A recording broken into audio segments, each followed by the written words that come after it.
जिसके मुख में नाम चलता रहता है, जो अशुभ प्रारब्ध है वो भी बहुत क्षीण होकर प्राप्त होता है। जैसे हमने कई बार सत्संग में सुनाया कि काशी में एक बहुत नाम जापक युगल उपासक रहते थे। पूज्य श्री मथुरा दास जी के श्रीमुख से सुना। वो कभी विश्वनाथ जी के दर्शन करने नहीं जाते थे, समय ही नहीं था।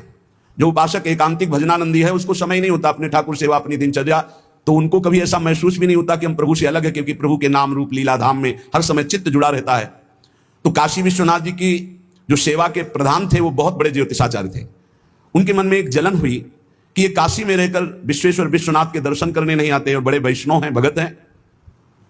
तो वो समय के अनुसार तत्काल विचार करते थे। तो विचार किया उनके जीवन के विषय में, तो लिखा था कि परसों म्लेच्छ सेना आएगी और उनका सर्वनाश कर देगी।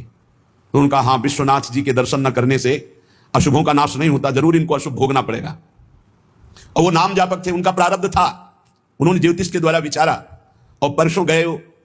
जब वहां गए तो पूछा कि भगत जी कहाँ? बोले स्नान कर रहे हैं। बोले मध्याह्न में स्नान? बोले ये तो पता नहीं, पर स्नान कर रहे हैं। स्नान करके आए तो उन्होंने कहा मेरी ज्योतिष आज तक कभी गलत नहीं हुई। भगवान विश्वनाथ जी के वरदान से मुझे ज्योतिष का ज्ञान है और 12 बजे आपके पास म्लेच्छ सेना आनी चाहिए थी आज, और वो आपका विनाश करने, तो वो आई नहीं, इसका मतलब मेरी ज्योतिष झूठी हो गई।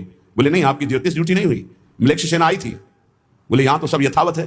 बोले प्रगट में नहीं आई, मैं जब भोग पधराकर प्रिया प्रीतम का ध्यान कर रहा था भोग का, उसी समय म्लेच्छ सेना मेरे ध्यान में आई और सब कुछ विनाश किया।